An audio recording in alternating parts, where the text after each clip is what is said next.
ओम श्री धन्वंतराय नमः। ओम श्री धन्वंतराय नमः। आदरणीय मित्रों, आज हम चर्चा करेंगे उन नौजवानों के लिए जो या तो स्वपन दोष के शिकार हैं, या शीघ्र पतन के रोगी हैं, या प्रमेह के रोगी हैं। आदरणीय मित्रों, इस बात को आप विस्तार से समझ लें कि जब भी हमें मधुमेह होता है उससे पहले हमें प्रमेह होना अनिवार्य है। जब तक प्रमेह नहीं होगा तब तक मधुमेह नहीं होगा। प्रमेह हमारे पेशाब के माध्यम से जो 7वीं धातु सबसे मूल्यवान है, वीर्य धातु, वह पतली होकर पेशाब के माध्यम से निकलती है, उसको हम प्रमेह कहते हैं। जब भी हम पेशाब जाएंगे 1-2 बूंद पहले श्वेत पीप जैसा एक तरल गिरेगा, या पेशाब के बाद में गिरेगा, या पेशाब करने के क्रम में बीच में ही गिरेगा, उसको हम प्रमेह कहते हैं। जिन मित्रों को वह प्रमेह हो जाती है उनको आगे चल के मधुमेह 100% होने वाली है। तो अगर हमें मधुमेह से बचना है तो भी हमें प्रमेह को यहीं का यहीं रोकना होगा। प्रमेह के कारण, किन कारणों से हमें प्रमेह हो जाता है और उसके क्या क्या लक्षण हैं, हमारे शरीर पे उसके क्या विपरीत प्रभाव हैं, इन सब पे मैं चर्चा करने वाला हूं। और फिर लास्ट में मैं आपको औषधि बताने वाला हूं जिससे 100% आप प्रमेह रोग से मुक्त हो जाएंगे। प्रमेह होने के पीछे कई कारण हैं, जैसे अत्यधिक चरपरा तला फला भोजन ग्रहण करना, मिर्च मसालों वाला भोजन ग्रहण करना, घर से बाहर निकल के चाट पकौड़ी इत्यादि अधिक खाना, गलत लोगों की संगत में रहना, बुरे विचारों से भरे रहना, जैसे स्त्री प्रसंग के विचार निरंतर अपने मन में चलाना, हस्त मैथुन इत्यादि की बुरी लत पड़ जाना, लगातार कॉन्स्टिपेशन हो जाना, कब्ज हो जाना,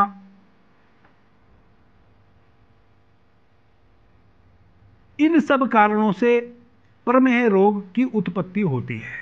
प्रमेह रोग की उत्पत्ति यानी कि प्रमेह रोग आखिर क्या है?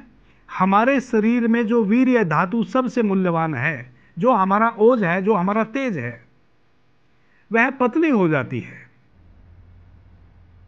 जब हम किसी बुरे विचार से निरंतर भरे रहेंगे, जब हम स्त्री प्रसंग के विषय में ही सोचते रहेंगे, स्त्री से संबंधित विचार चलते रहेंगे, और रात्रि में हम स्वप्न भी वैसे ही देखेंगे, तो हमारे शरीर में जब भी हम बुरा विचार अपने भीतर लाते हैं, बुरा विचार किसको कहते हैं? जिस विचार को आप दूसरे के समक्ष ना रख सके। अगर कोई आपसे पूछे आप क्या सोच रहे हैं, आप ना बता सके, उसी को मैं बुरा विचार कहता हूं। स्त्री के विषय में विचार करना बुरा विचार नहीं है। निरंतर बुरा विचार करना, पर स्त्री के विषय में सोचना और निरंतर विचारशील रहना बुरा विचार है।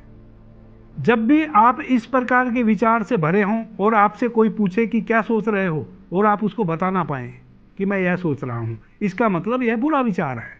अच्छी बातें तो हम तुरंत बता देते हैं कि मैं फला बात सोच रहा हूं। अगर मैं नहीं बता पा रहा हूं, इसका मतलब मैं बुरे विचार से भरा हुआ हूं। यही बुरा विचार है। जो चीज आप किसी के सामने उद्धृत ना कर पाए, आपसे कोई पूछे और आप बता ना पाए, वह सब बुरा विचार है। वह सब बुरे कर्म हैं जिसको आप बता ना सके किसी को कि मैं ऐसा करना चाहता हूं या मैंने ऐसा किया है। वह सब बुरा है जो आप ना बता सके। तो जब हम इस प्रकार के विचारों से भरे रहते हैं, हमारे जो शरीर है, उस हमारे पूरे शरीर में हमारा वीर्य धातु विद्यमान है। हमारी एक एक कोशिका में, हमारे एक एक सेल में, हमारे रोए रोए में वीर्य धातु विद्यमान है। हमारे जो हाइड्रोसील है उसमें केवल शुक्राणु बसते हैं। हमारा जो टेक्टिस है, जो हमारा हाइड्रोसील है, वह केवल जन्म देता है आपके शुक्राणुओं को। वीर्य धातु तो आपके पूरे शरीर में विद्यमान है। जब आप उत्तेजना में आते हैं, किसी गलत विचार के कारण, किसी गलत व्यक्ति के संसर्ग में रहकर, या गलत खान पान के कारण, अगर बहुत अत्यधिक तला फला गर्म चीजें आप निरंतर सेवन कर रहे हैं तो भी, और बुरे बुरे विचार के कारण भी, या आप बहुत लंबे समय तक कॉन्स्टिपेशन से ग्रस्त है, कब्ज से ग्रस्त है, या किसी दूसरी बीमारी से आप लंबे समय तक बीमार रह गए हैं और निरंतर आपको साल 1.5 साल तक आधुनिक औषधियों का सेवन करना पड़ा है, तो भी आप प्रमेह रोग के शिकार हो जाते हैं। उसमें क्या होता है कि हमारी वीर्य धातु पतली हो जाती है। कैसे हो जाती है कि जब भी किसी कारण से भी आपको उत्तेजना आती है तो पूरे शरीर से वीर्य का अक्षरण होके वीर्य की थैली में संग्रहित होने लगता है। आपकी जो वीर्य वाहिनी नाड़ियां हैं वह उस वीर्य को संभाल नहीं पाती हैं और वह धीरे धीरे निस्सरण होने लगता है। जब भी आप पेशाब जाएंगे 2-4 बूंद पेशाब के माध्यम से वह निस्सरित हो जाएगा। इस प्रकार से आपकी वीर्य वाहिनी नाड़ियां कमजोर होती चली जाएंगी और फिर वह आपके वीर्य को कभी भी संभाल नहीं पाएंगी। जो भी आप भोजन ग्रहण करेंगे उससे जो रस बनेगा, रस से जो वीर्य धातु बनेगी, जितनी धातु प्रतिदिन बनेगी उतनी ही वीर्य धातु आपके पेशाब के माध्यम से अक्षरित हो जाएगी।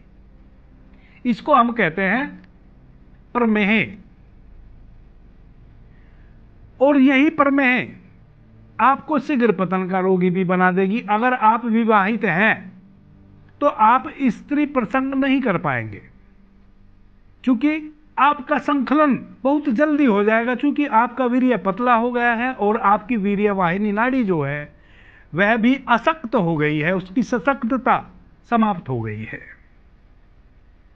और जब आप शीघ्र पतन के रोगी हो जाएंगे तो और कई समस्याएं फिर आपके सामने आ जाने वाली है। आप चिड़चिड़े रहने लगेंगे। आपके परिवार में, आपकी फैमिली के साथ, आपकी पत्नी के साथ धीरे धीरे आपका जो प्रेम संबंध है वह छिन्न होने लगेगा, कलह होने लगेगी, लड़ाइयां होने लगेंगी, झगड़े होने लगेंगे। आप मानसिक रूप से पतित हो जाएंगे, पत्नी मानसिक रूप से पतित हो जाएगी, और यह सारी समस्याएं ऐसी होंगी जिसका आप किसी के सामने चर्चा भी नहीं कर पाएंगे। और चूंकि किसी के सामने आप चर्चा भी नहीं कर पाएंगे इसलिए आपका कोई सलूशन भी नहीं निकलेगा। कई बार तो आत्महत्या तक की नौबत आ जाती है, नहीं तो तलाक की नौबत आ जाती है। और यह कोई नौबत नहीं भी आए तो गृहस्थी तो चकनाचूर हो जाती है, गृहस्थी तो बचती नहीं, सारी प्रगति रुक जाती है। क्योंकि जब मानसिक रूप से और शारीरिक रूप से आप थक गए, मन से मलिन हो गए, तो अर्थ तो आपके शारीरिक बल से और मानसिक संकल्प से उपार्जित किया जाता है।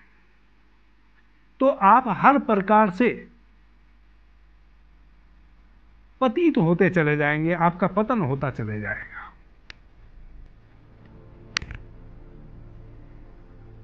इन सब चीजों से अगर किसी तरह से आपने स्वयं को संभाल भी लिया तो 35-40 वर्ष की आयु आते आते आप मधुमेह, डायबिटीज, शुगर के रोगी हो जाएंगे। यानी कि जीवन नरक बन गया एक छोटे से कारण से। छोटा सा कारण क्या? आपकी गलती, गलत खान पान अगर आपका है तो आप जिम्मेदार हैं।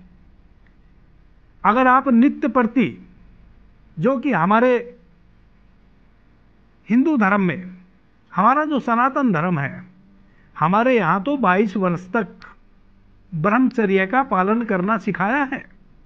लेकिन आज के इस आधुनिक युग में प्रत्येक व्यक्ति के हाथ में मोबाइल है और मोबाइल में गंदी गंदी चीजें, 12-12, 14-14 साल के लड़के पतित हो गए हैं, उनका पतन हो गया है। ब्रह्मचर्य किस वस्तु का नाम है यह तो सौपन में भी अब किसी को ज्ञात नहीं है। ज्ञात नहीं है उसका कारण भी हम हैं। हमारी किसी भी प्रकार की मानसिक दशा अवस्था के कारण अगर हम अपने जीवन में गलत चीजों को संग्रहित कर रहे हैं, चाहे अपने मन में बुरे विचारों को, उसके भी जिम्मेवार हम स्वयं हैं। तो सबसे पहले तो अपनी आदतों को हम चेंज करें, आदतों को बदलें, बुरे विचार को इसी समय संकल्प लेके त्यागें। स्त्री पुरुष का संबंध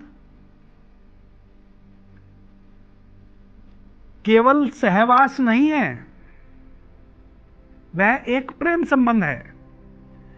और जो पुरुष निरंतर केवल सहवास के विषय में ही सोचता हो, उसका पतन हो गया है। उसका मानसिक और शारीरिक और आर्थिक और सामाजिक सभी प्रकार का पतन होना तय है। तो सबसे पहले तो हम संकल्पित हों कि हम शास्त्रोक्त तरीके से जिएंगे, उसी से उद्धार है सबका।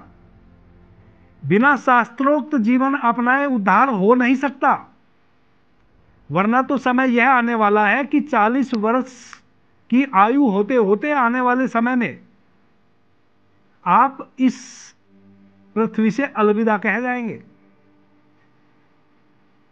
15 साल में आप जवान हो जाएंगे गलत सलत चीजें खा के। आप तो स्टेरॉइड लेने लगे हैं, लड़के और लड़कियां। 20-25 साल जो हमारा ब्रह्मचर्य का समय होता था, वहां तक आप अपने यौवन को खो चुके होंगे और बुढ़ापे की ओर पैर रख चुके होंगे। 40 वर्ष का आते आते आप अधेड़ और बुजुर्ग सारा जीवन जी के और इस पृथ्वी लोक से विदा हो चुके होंगे, किसी भी प्रकार के सुख से वंचित हो जाएंगे। ब्रह्मचर्य का भी अपना सुख है। जब उसी वीर्य धातु को आप संभाल के रखते हैं तो 25-22 वर्ष तक की वह आयु होती है। जब आप हर प्रकार से स्ट्रोंग होते हैं, जब आपका मन स्ट्रोंग होता है, जब आपके भीतर एक ऊर्जा लहलहाने लगती है, जब आप साक्षात ऊर्जा के पुंज हो जाते हैं, और जब आप साक्षात ऊर्जा के पुंज हो जाते हैं 20-22-25 वर्ष तक शास्त्रोक्त तरीके से जब आप जीते हैं, तो फिर आप जमीन में पैर भी मारते हैं तो वहां से भी पानी उगाल देते हैं। धन की वर्षा आपके ऊपर होने लगती है। आप जहां चाहे वहां से आप धन अर्जित कर लेते हैं, क्योंकि आप मन से, शरीर से, हर प्रकार से स्ट्रोंग हैं। तो सबसे पहले तो अपनी आदतों को बदलें। अब जो मित्र लंबे समय तक किसी बीमारी के कारण इस बीमारी से ग्रस्त हो गए हैं, या गलत खान पान की वजह से कॉन्स्टिपेशन के शिकार हो गए हैं, गैस बनने लगी है, पित्त बनने लगा है, अब अधिक पित्त बनने लगे हैं तो वीर्य धातु पतली हो जाएगी, तो भी उसका निस्सरण होने लगेगा पेशाब के माध्यम से। तो ये बहुत सारे कारण हैं।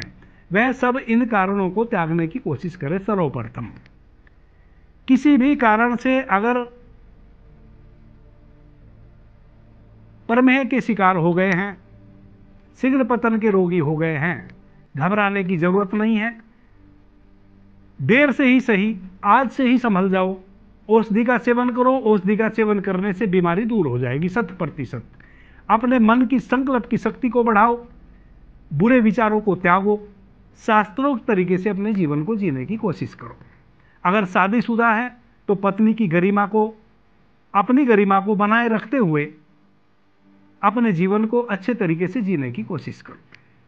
200 ग्राम इमली के बीज ले आओ। बहुत ही हल्की और बहुत ही महत्वपूर्ण औषधि आपको बताने जा रहा हूं।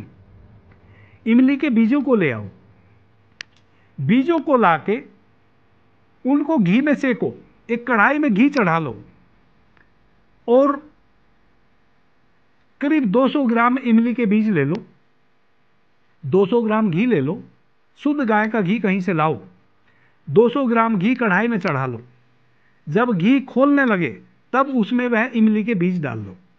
वह हल्के हल्के जब फूलने लगे, जलने नहीं देना है। जलने के बाद उसके औषधीय गुण समाप्त हो जाएंगे।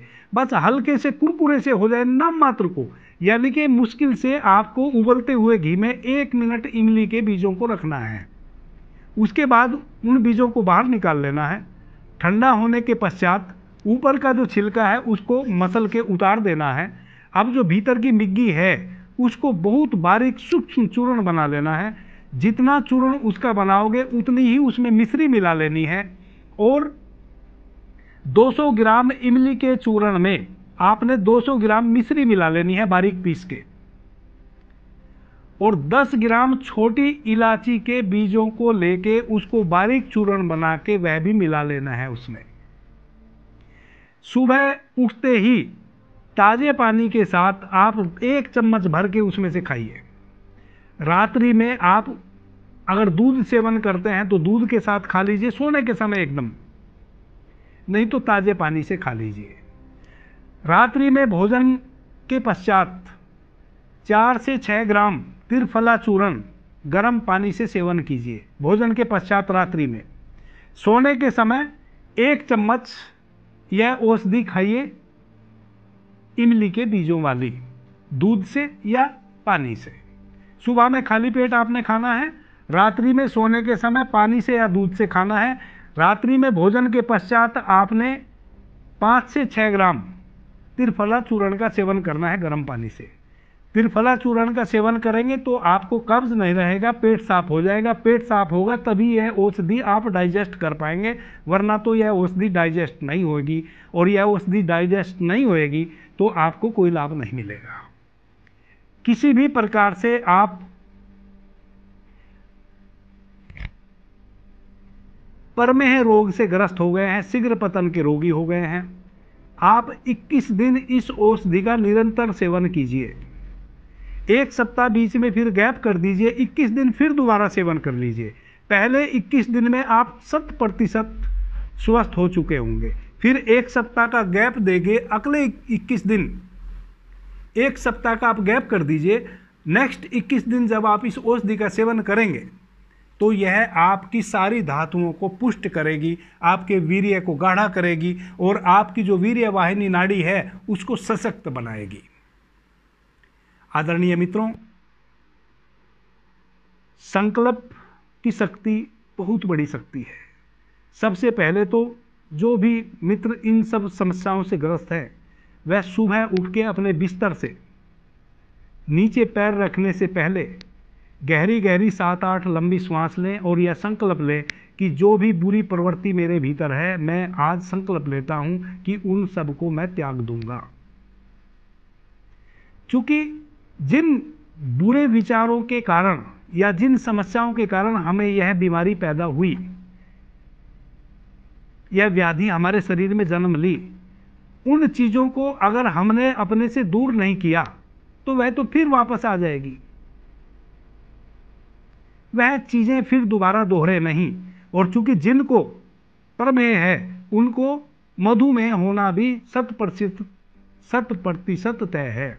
और आप जानते हैं मित्रों, जिनको मधुमेह हो गया फिर उनको heart problem, kidney problem, liver problem, सारी प्रॉब्लम इकट्ठी आ जाती है।